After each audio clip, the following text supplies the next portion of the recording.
제가 이 설교 말씀을 준비를 해왔는데 부활절 후에 꼭 해드리고 싶었습니다. 부활절이 지났어요. 이 사순절 렌트 시즌이 지나고 이제 부활절을 통과했습니다. 매년 있는 부활절이지만 항상 특별함으로 다가오게 됩니다. 여행을 여러분 가시는 달이 보통 이제 시작되는 것 같아요. 4월 그리고 5월 여행 계획을 세우시고 또 여행 중에 계신 분들도 계십니다. 온라인으로 참여하신 분들 중에 우리 예담교회 성도님들 먼 곳에 계신 분도 계십니다. 한국에 계신 분도 계시고요. 예배 참여하신 여러분 그 자리에 성령님의 은혜가 충만하시기를 소망하고 기도합니다. 여러분 여행 다닐 때 느끼는 감정이 있습니다. 여러분 어떤 감정 들으실까요? 저는 여행 갈 때마다 설레임이 있습니다. 그리고 기대감이 있습니다. 저번 주에 아이들과 함께 동부 여행을 잠깐 갔다 왔는데 보스턴에 가서 보고 싶은 것도 있었고 아이가 갈 학교도 보고 싶었고 그리고 뉴욕을 한 번도 안 가봐서 아이들과 뉴욕에 가보고 싶은 마음이 있었습니다. 기대감이 있습니다. 그리고 이 좋은 긴장감이 있습니다. 익숙한 환경을 벗어나서 새로운 풍경에 대한 설렘 그리고 새로운 사람들을 만날 때 느끼는 이런 좋은 긴장감이 있습니다. 또 여행 가면 광대한 자연을 보게 됩니다. 그 자연을 바라보면서 우리가 느끼는 경외감이 있는 것입니다. 저번 주에 우주를 향한 인류의 여정을 보면서 저는 그런 경외감을 느끼게 되었습니다. 이런 사진이 있더라고요. 우주에서 찍은 사진입니다. 나사에서 발사한 우주선이었습니다. 아르테미스 2호였습니다. 달 궤도 비행하는 임무를 잘 마치고 며칠 전에 지구로 귀환하게 되었습니다. 샌디에고 앞바다에서 이렇게 착륙을 했기 때문에 땅에 착륙을 한 게 아니라 물에 착륙을 해서 스플래시 다운이라고 하더라고요. 그래서 물에 안전하게 잘 착륙을 하였습니다. 가까운 데서 이렇게 도착해서 그런지 더 관심을 갖게 되었습니다. 이 사진은 그때 탑승한 우주인들 중에 한 명인 크리스티나 코크라는 사람이 창문이 있었나 봐요. 우주선에. 그 창문을 통하여서 지구를 바라보는 장면입니다. 크리스티나의 기분이 어땠을까요? 여러분이 저 자리에 있다고 한번 생각해 보세요. 어떤 감정이 들으실까요? 광대한 우주를 바라보면 우리가 경험하는 게 있습니다. 내가 살던 곳이 저렇게 작았구나라는 그런 느낌이 듭니다. 물론 지구를 바라보면서 참 아름답다라는 생각도 들게 됩니다. 그동안 전부였던 그 삶의 자리가 매우 작게 느껴집니다. 미국이란 나라가 어디에 있는지도 이렇게 보게 되는데 이렇게 작았나 생각하게 됩니다. 샌디에고는 또 얼마나 작을까요? 크게 붙들고 있었던 문제들이 작게 느껴집니다. 내가 넓다고 여겼던 생활 반경이 사실은 너무나 작게 깨달아지고 경험되어질 것입니다. 여러분 여행할 때 비행기 타면서 밖에 보실 때 그런 느낌을 들 때가 있습니다. 내가 사는 곳이 어디더라 저쪽이구나 하면서 보는데 손가락 한 마디 정도 되는 곳인데 내가 저곳에서 그렇게 지지고 볶고 울고 짜고 그러면서 살았구나. 내가 저기를 세상의 전부인 줄 알고 살았구나 하는 마음 들게 됩니다.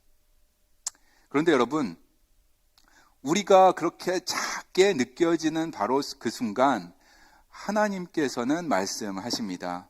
너는 우주의 먼지 같은 존재 아니다. 점같이 있다가 내일은 사라지는 그런 존재가 아니다. 어저께 장례식도 제가 인도를 하게 되었는데 김숙경 사모님 장례식 너무나 은혜로운 장례식이었습니다. 그곳에서도 경험하게 되었습니다. 우리는 하나님의 자녀다. 하나님께서 우리를 부르셨다라는 확신을 저도 갖게 되었고 참여하는 모든 이들이 갖게 되었습니다. 베드로전서 2장 9절 같이 읽겠습니다. 시작. 그러나 너희는 택하신 족속이요 왕 같은 제사장들이요 거룩한 나라요 그의 소유가 된 백성이니. 성경이 이렇게 선포하는 것입니다. 이게 우리의 정체성입니다. 우리는 택하신 족속입니다. 어쩌다 보니 샌디에고라는 지역에 만나서 공동체를 이루고 살아가는 사람들이 아닙니다. 하나님께서 불러 모아 주셨습니다.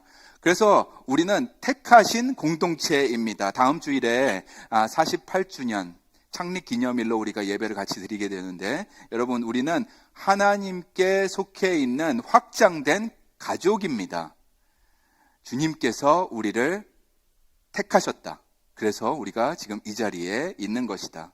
성경은 말씀하고 있습니다. 두 번째, 우리는 왕 같은 제사장이라고 하고 있습니다. 여기 보니까는 왕 같은 제사장들이라고 하고 있습니다. 이 복수로 이야기하고 있습니다. 저 같은 목사만 제사장의 역할을 하는 것이 아니라 일부 권사님, 장로님 이런 분들만 거룩한 사람이 아니라 여기 모인 모든 성도님들이 하나님 앞에서 거룩한 신분을 받은, 동등하게 은혜를 받은 사람들이라는 말씀입니다.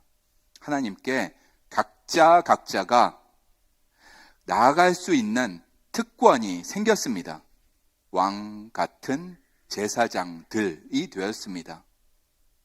세 번째로 우리는 거룩한 나라입니다. 미국에 살고 있기에 미국의 시민권이 있습니다. 그리고 한국인으로서의 정체성도 가지고 있습니다. 하지만 궁극적으로 우리가 가지고 있는 시민권은 하나님의 나라에서부터 온 것인 줄로 믿습니다. 아멘. 아멘. 하나님의 나라 시민이다. 우리는 거룩한 나라입니다. 네 번째, 하나님의 소유된 백성입니다. 여러분, 이게 얼마나 놀라운 말씀인지 모르겠습니다. 너무나 은혜로운 말씀이고 또 확신을 주는 말씀입니다. 하늘의 그 수많은 별들을 창조하신 하나님께서, 달의 길을 내신 하나님께서, 그 길을 따라 알티메스 2호가 갔다가 오게 만드신 그 하나님께서, 우주의 질서를 세우신 그 하나님께서 우리를 향해 말씀하십니다. 너는 내 것이라. 너는 내 것이라. 나에게 속해 있다. 우리는 하나님의 소유된 백성이다. 여러분, 이것이 우리의 정체성입니다. 이 정체성을 가지고 우리가 살아가야 하는 것입니다. 십자가 아래에서 받은 은혜 가지고 이제 살아나가야 하는 것입니다. 그래서 이 정체성, 새로운 신분을 가지고 노래도 하는 것입니다. 다음 슬라이드 보실까요? 너는 택한 족속이요 왕 같은 제사장이며 거룩한 나라 하나님의 소유된 백성. 너의 영혼 우리 볼 때 얼마나 사랑스러운지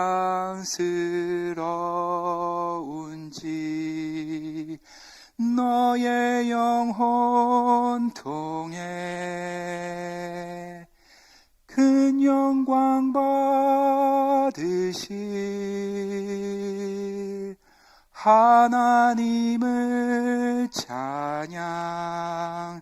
오 할렐루야.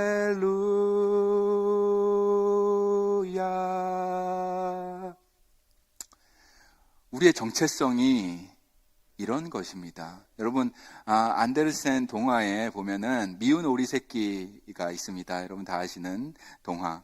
다른 오리와 다르게 생겼습니다. 그래서 구박을 받습니다. 따돌림 받습니다. 외롭게 살아가고 있습니다. 그러던 어느 날에 물가에서 자기 얼굴을 물에 비친 본인의 모습을 보게 됩니다.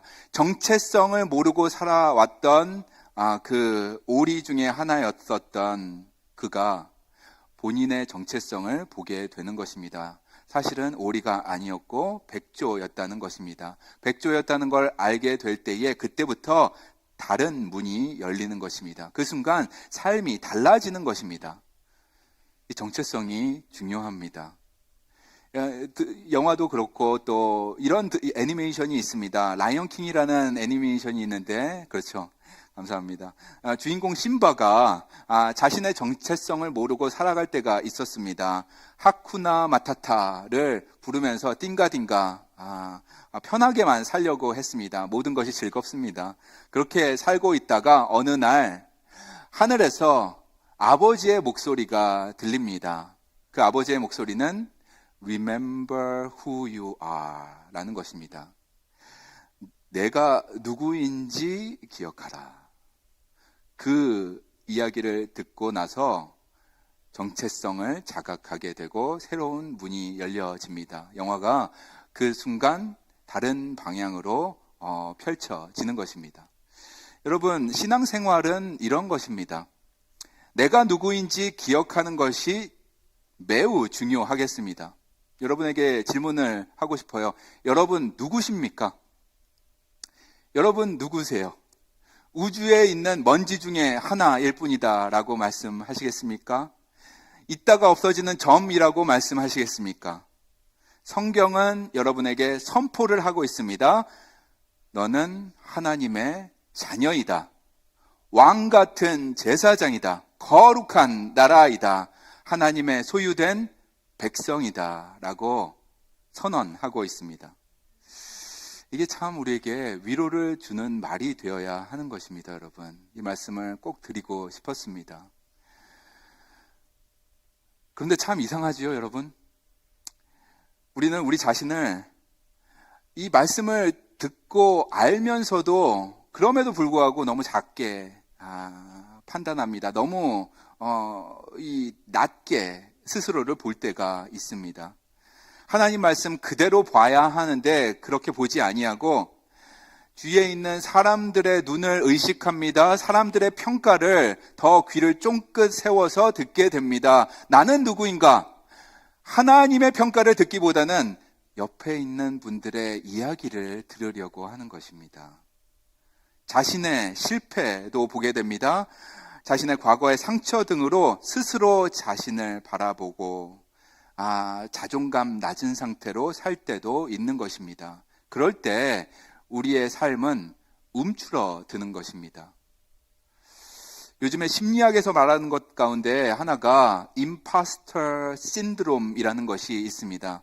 한국어로는 가면증후군이라고 하는데 스크린에 한번 보여주시죠.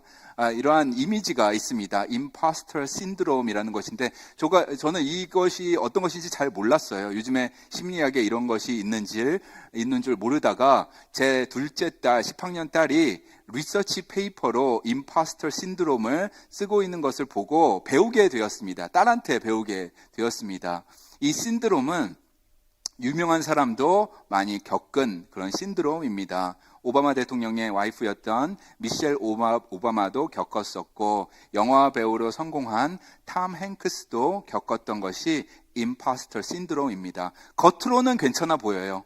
겉으로는 성공한 것처럼 보입니다. 그리고 사람들이 이가 한 성취들을 인정해 줍니다. 근데 속으로는 늘 이렇게 느끼는 사람입니다.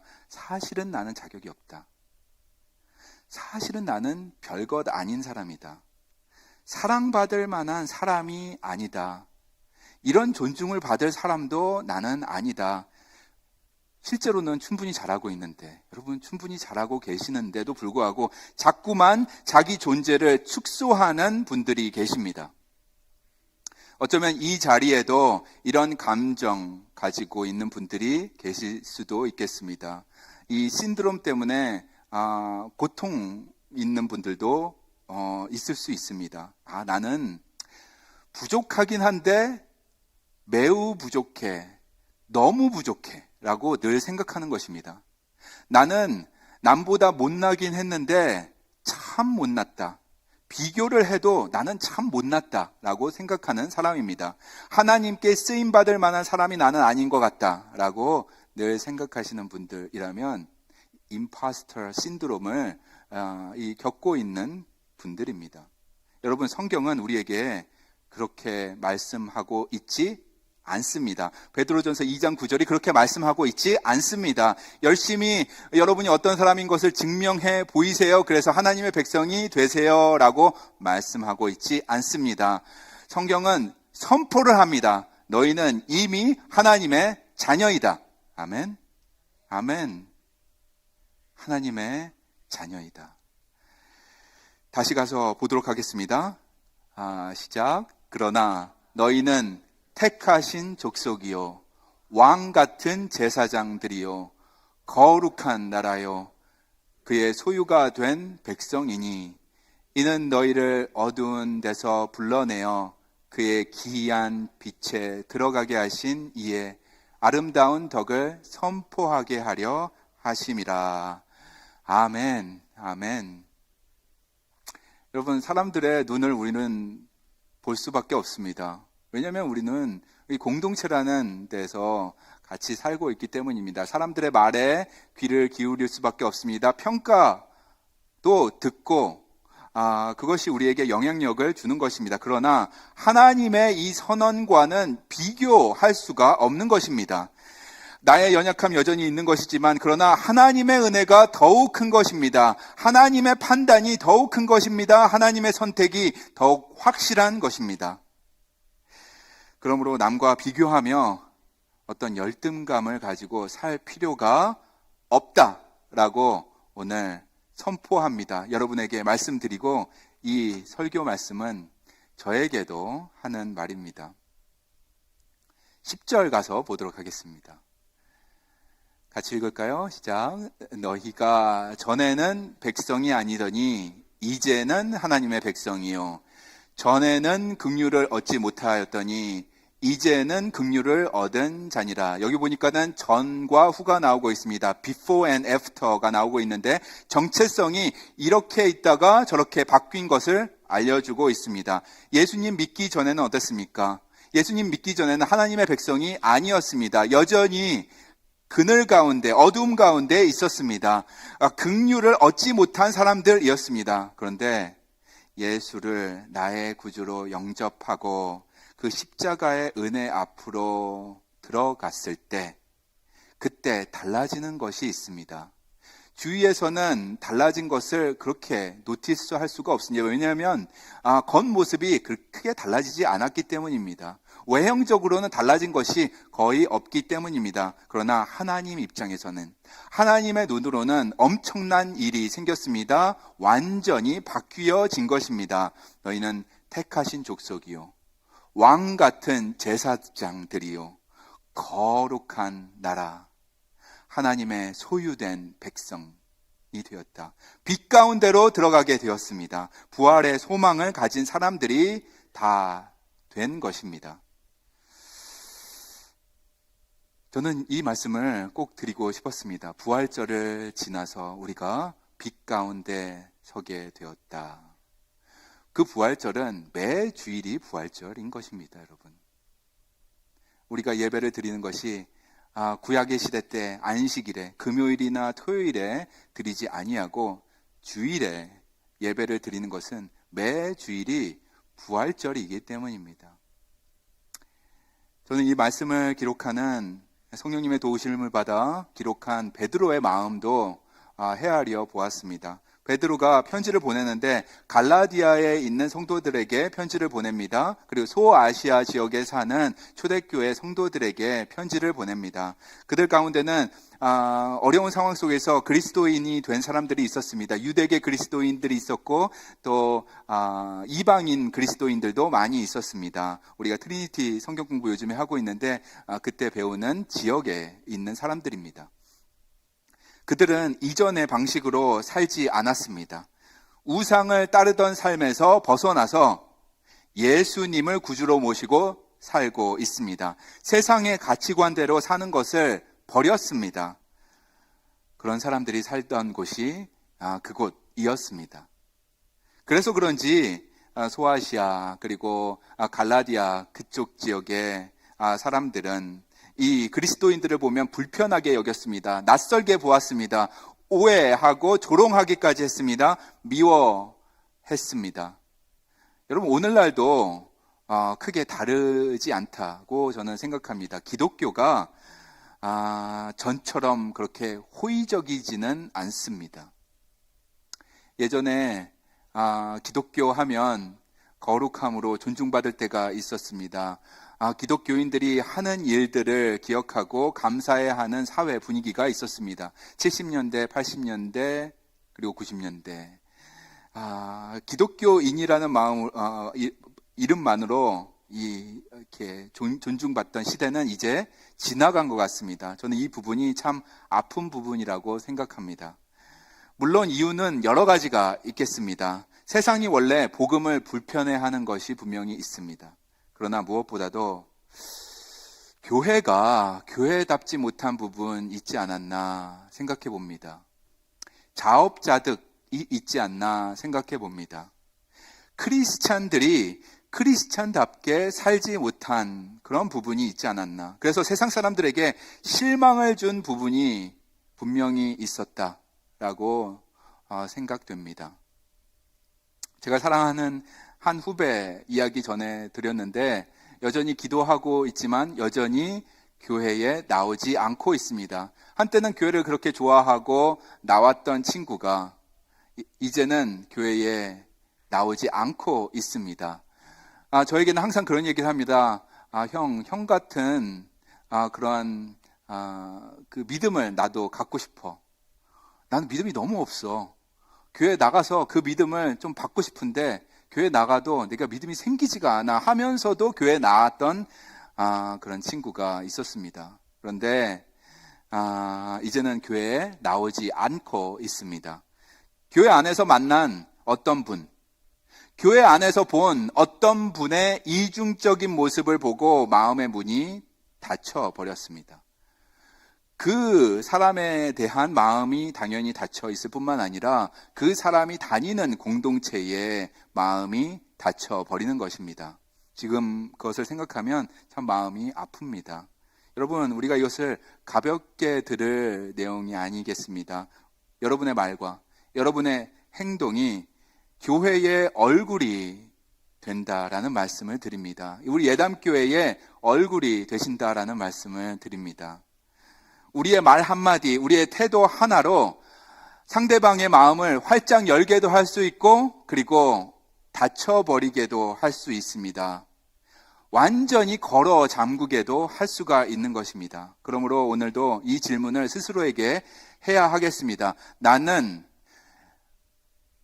그리스도의 향기 역할을 하고 있는가? 나는 그리스도의 편지 역할을 하고 있는가? 나는 정말 거룩한 나라답게 살고 있는가? 왕 같은 제사장으로 세상 속에서 하나님을 나타내고 있는가? 라는 질문을 스스로에게 해야 하겠습니다. 아니면 이 질문도 꼭 해야겠습니다. 반대로 나는 상대방에게 믿음의 걸림돌이 되고는 있지 않은가? 그래서 오늘 말씀이 있습니다. 여러분에게 실천 사항을 드리고 싶습니다. 크리스찬으로서 어떻게 살아야 하는가? 베드로전서 2장 11절, 12절 보고 배우도록 하겠습니다. 시작. 영혼을 거슬러 싸우는 육체의 정욕을 제어하라. 너희가 이방인 중에서 행실을 선하게 가져 너희를 악행한다고 비방하는 자들로 하여금 너희 선한 일을 보고 오시는 날에 하나님께 영광을 돌리게 하려 함이라. 여러분의 선함이 있습니다. 여러분이 선한 행동을 하시고 그 행동을 하실 때에 분명히 상대방이 땡큐라고 할 텐데 그때 그분들의 마음을, 그분들의 눈을 돌려서 하나님을 바라보게 도와주라라는 말씀입니다. 그리고 앞부분에 보니까 영혼을 거슬러 싸우는 육체의 정욕을 제어하라 라고 말씀하고 있습니다. 첫 번째부터 볼까요? 영혼을 거슬러 싸우는 육체의 정욕을 제어하라. 우리가 그리스도인이 되었습니다. 그리고 교회에도 열심히 나왔습니다. 신앙생활의 여정이 깁니다. 그럼에도 불구하고 옛 성품이 다 죽었다고 생각하는 옛 성품이 툭 하고 나올 때가 있습니다. 그게 나올 때 본인도 놀라는 것입니다. 그리고 옆에 있는 배우자도 놀라는 것입니다. 자녀분들도 놀라는 것입니다. 어머나, 없어진 줄 알았더니 이게 왜 또 튀어나오는 것인가? 내 마음대로 하려는 욕망, 화 같은 것이 불쑥 나올 때가 있습니다. 자연스러운 현상입니다. 남과 비교하는 것, 예전에 다 버린 줄 알았는데 남과 비교하는 마음이 듭니다. 그리고 본인은 더 높아지고 싶은 욕망이 들 때가 있습니다. 사람들은 모르지만 본인만 아는 그 욕망이 꿈틀댈 때가 있습니다. 그럴 때 어떻게 하면 좋겠는가? 성경은 오늘 우리에게 말씀해 주고 있습니다. 그럴 때는 제어하라라는 것입니다. 제어하라. 제어하라는 말은 여러분 억지로 누르라는 말이 아니라 성령님의 도우심을 구하라라는 말씀입니다. 이번 주에 우리 이렇게 구체적으로 실천할 수 있을까요? 자연스럽게 이렇게 욱하고 나올 때가 있습니다. 어머나 할 때가 있습니다. 그럴 때 2초든지 3초든지 속으로 기도하는 것입니다. 성령님 도와주시옵소서. 하게 되면은 분명히 경험하게 될 것입니다. 화가 난다고 여러분 다 말하지 마세요. 다 말하지 마세요. 제어해 주시기를 바랍니다. 욕심이 난다고 돈이 있잖아요. 이 돈을 써야 되겠다 하고 다 사지 마세요. 온라인으로도 요즘에 우리가 쇼핑을 합니다. 사고 싶은 거 다 사지 마세요. 제어하세요. 남들이 한다고 다 따라하지 마시기 바랍니다. 내 안에 있는 그 욕심이라는 것이 꿈틀거릴 때에 오늘 말씀 베드로전서 2장 11절, 12절 앞에 서시기를 권면드립니다. 절제하라. 절제하라. 여러분, 절제는 답답한 것이 아닙니다. 성숙함입니다. 영혼을 지켜주는 거룩한 힘이 될 것입니다. 성령님께서 여러분을 도와줄 것입니다. 이번 주에 우리 이렇게 할 수 있을까요? 성령 하나님께서 여러분을 도와주셔서 절제의 미를 우리가 경험할 줄로 믿습니다. 아멘. 두 번째, 선한 행동을 하라라는 것입니다. 우리가 십자가를 통과하고 은혜 가운데 있을 때 자연스럽게 나와야 하는 게 선한 행동인데 그때 선행을 하고 상대방으로 하여금 눈을 돌려 하나님을 볼 수 있게 도와주는 것 중요합니다. 사도 바울은 세상 밖으로 도망가세요. 사람들 갖고 만나지 마세요. 세상에서 살지 말고 수도원 같은 데 들어가서 혼자 사세요라고 하지 않으십니다. 사도 바울이 아니라 베드로죠. 사도 베드로는 세상 속으로 뛰어들어가세요 라고 권면하고 있습니다. 세상 속에 당당히 서세요 라고 말씀을 하고 있습니다. 그리고 그곳에서 살아내야 하는 것입니다, 여러분. 그래서 오늘 이렇게 다짐하면 좋겠습니다. 나는 이번 주 최소한 하루에 한 사람에게, 내가 만나는 그 한 사람에게 기쁨을 주겠다라고 다짐하면 좋겠습니다.